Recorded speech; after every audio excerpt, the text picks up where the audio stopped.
সকলোলৈ নমস্কাৰ জনালোঁ। বিশেষ আজি এইটোৱে জনাইছোঁ যে আজিৰ তাৰিখটো মোৰ জীৱনটোৰ কাৰণে বা মোৰ পৰিয়ালটোৰ কাৰণে আটাইতকৈ একদম দুখৰ বিষয় হয়।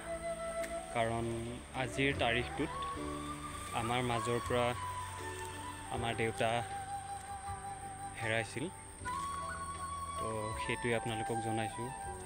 তো আজিৰ তাৰিখটোত প্ৰত্যেক বছৰে আজিৰ তাৰিখটো পৰিলে মই মোৰ দেউতালৈ মই বহুত মিছ কৰোঁ। হাই প্ৰেছাৰ হৈ মোৰ দেউতা ঢুকালে, প্ৰায় আজি 8 বছৰ হৈছে।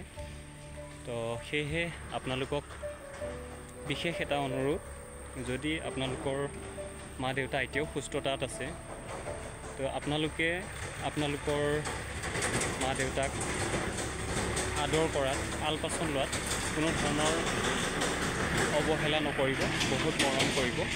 কাৰণ যেতিয়া নেকি আমাৰ মাজৰ পৰা আমাৰ মা বা দেউতা যেতিয়া আঁতৰি গুচি যায় আৰু আমি পাবলৈ নাই, সেয়েহে যেতিয়াই আমি ভাল থাকে, আমাৰ মা দেউতা যেতিয়াই ভাল থাকে, তো সেইখিনি সময়তে আমি খুব বেছি আদৰ কৰিব লাগে, মৰম কৰিব লাগে। আৰু আমি আমাৰ মা দেউতাৰ বাধ্যতা হৈ চলিব লাগে, যাতে শেষ হৈ যোৱাৰ পিছত শেষ হৈ গ'লে মানে আমি যিমানে যি কৰিবলৈ ইচ্ছা কৰিলেও আমি একো কৰিব নোৱাৰোঁ, খালি মনত কৰিব পাৰোঁ আৰু যে হয় আছিল বুলি ঠিক ইমানে ক'ব পাৰোঁ বা কৰিব পাৰোঁ, ভাবিব পাৰোঁ। কিন্তু আমি সেইজনৰ কাৰণে আমি একো ট্ৰিটমেণ্ট কৰিব নোৱাৰোঁ।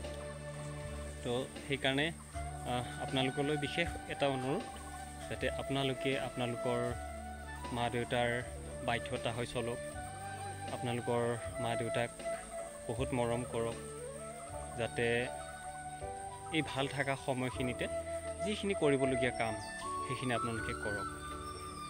আৰু বিশেষকৈ আজি এই ভিডিঅ'টোত সৰুকৈ মই এজনী ভণ্টিক মই ধন্যবাদ দিব বিচাৰোঁ। কাৰণ যিটো সময়ত মোৰ দেউতা ঢুকোৱাৰ অলপ আগমুহূৰ্তত মোৰ এজনী ভণ্টীয়ে সৰু এটা কিপেড মোবাইলৰ যোগেদি মোৰ দেউতাৰ ফটো ৰাখিছিল। আৰু সেই ফটোখন থকাৰ কাৰণে মই আজি সেই ফটোখনকে চাই যে মোৰ দেউতা এনেকৈ আছিল বুলি মই ক'ব পাৰোঁ।